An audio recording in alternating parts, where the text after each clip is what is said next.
Hello दोस्तों, नमस्कार। मेरा नाम है रविंद्र कुमार और आपका स्वागत है मेरे YouTube channel Nix blog and status पर। दोस्तों, हालांकि मेरा चैनल वैसे तो ब्लॉग्स के लिए बनाया गया है और छोटे मोटे स्टेटस में बना के इसमें डालता रहता हूँ, लेकिन आज मुझे लगा कि क्यों ना आपके साथ एक ऐसी स्टोरी शेयर करूँ जो यहाँ उत्तराखंड के एक चंपावत ज़िले के एक गांव दूरी में एक इंसान के साथ घटी। और वो घटना इतनी डरावनी थी कि उसको मैं आज आपके सामने बताने जा रहा हूँ। तो दिल थाम के बैठे दोस्तों, स्टार्ट करते हैं वो डरावनी कहानी।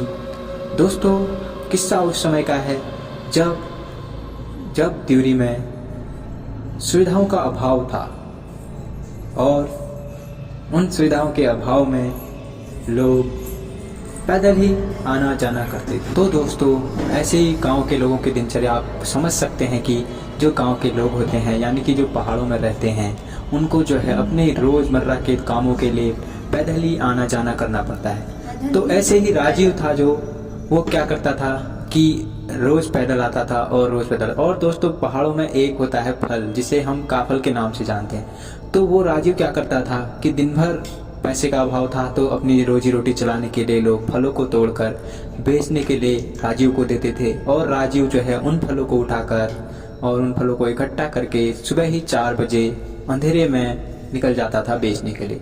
दोस्तों, उस पैदल रास्ते से वो रोज जाता था। लेकिन एक दिन राजीव के साथ ऐसी घटना घटी कि राजीव जो है उस दिन से उसने उस रास्ते से आना जाना बिल्कुल ही बंद कर दिया। यानी कि वो दिन में किसी के साथ तो जाता था, लेकिन शाम को या सुबह अकेला वो उस रास्ते से नहीं जाता है। तो दोस्तों, उसी कहानी को मैं आज आपको सुनाने जा रहा हूँ। तो दोस्तों, कहानी ऐसे शुरू होती है कि राजू ऐसे ही रोज काफल की एक टोकरी जाके बेचने के लिए जा रहा था। तो आते समय दोस्तों, हालांकि उसको गाड़ियाँ नहीं मिली होंगी, यानी कि अगर पहाड़ों से आप पैदल जाते हैं, पैदल वापस आते हैं, तो ऐसा होता है कि कभी कभी गाड़ियाँ नहीं मिलती हैं तो अंधेरा हो जाता है। तो दोस्तों, उस दिन भी राजीव शाम के टाइम अब उतर तो वो पहले ही गया था, लेकिन जब वो उस रास्ते से पैदल चढ़ने लगा तो अंधेरा हो गया, यानी कि करीब रात के 8 या 8:30 बज गए होंगे। तो आप समझ सकते हैं दोस्तों, रात के 8:30 और 8 बजे हों और आप जो है पैदल जा रहे हों, वो भी चढ़ाई पर और जंगल का रास्ता। तो सुनसान जंगल के रास्ते राजे धीरे धीरे चढ़ता जा रहा था।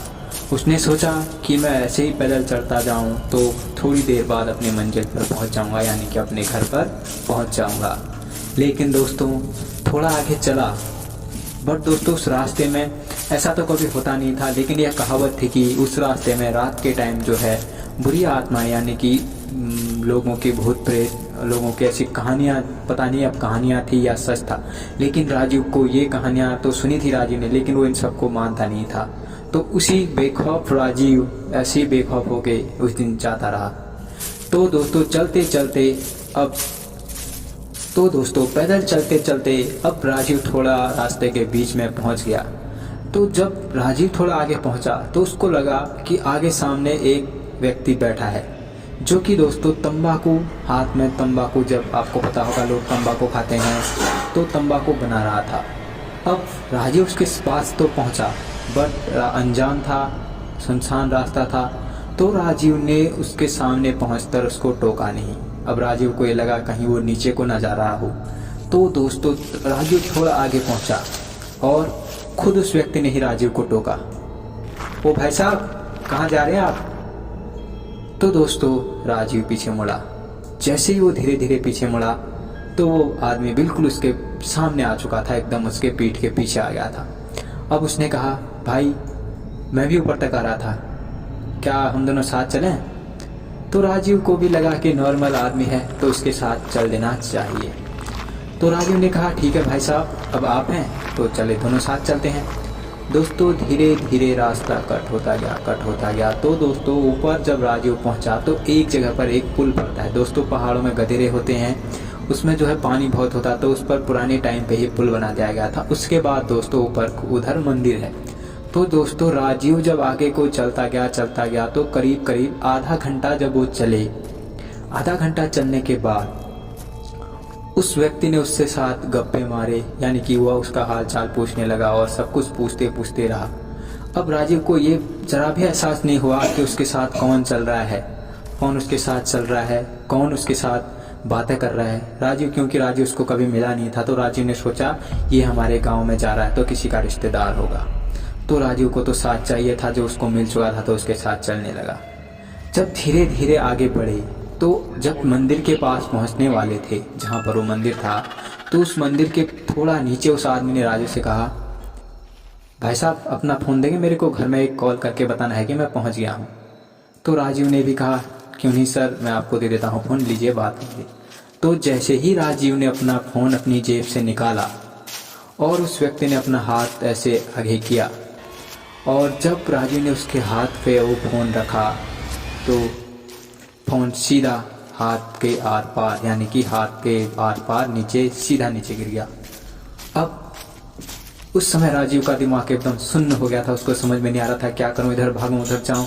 तो सामने मंदिर देखा राजीव ने, और सीधा राजीव उस फ़ोन को उधर ही पर छोड़ के, उसके पास जो भी सामान था उसको वहीं पर छोड़ के भाग गया अपने सीधे घर को। और राजीव ने वहाँ से पीछे मुड़ के एक बार देखा तो उसको वो आदमी वहाँ पर नहीं दिखा।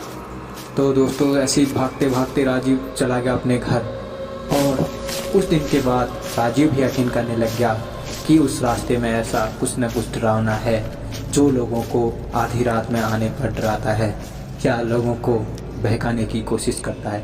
हालांकि वहाँ पर मंदिर था, तो मंदिर में रहने वाले भगवान ने राजीव को उधर ही पर एहसास दिला दिया। अगर वहाँ पर उससे फ़ोन न मांगता तो कुछ न कुछ अनहोनी हो सकती थी। तो राजीव ने फ़ोन दिया और फ़ोन नीचे गिरा तो राजीव भाग गया और अपने घर को चला गया। सो दोस्तों, उम्मीद करता हूँ कहानी का आपको ये पार्ट बहुत ही पसंद आया होगा। नेक्स्ट पार्ट दोस्तों जानने के लिए चैनल को सब्सक्राइब कीजिए, वीडियो को लाइक कीजिए और ज़्यादा से ज़्यादा शेयर कीजिए।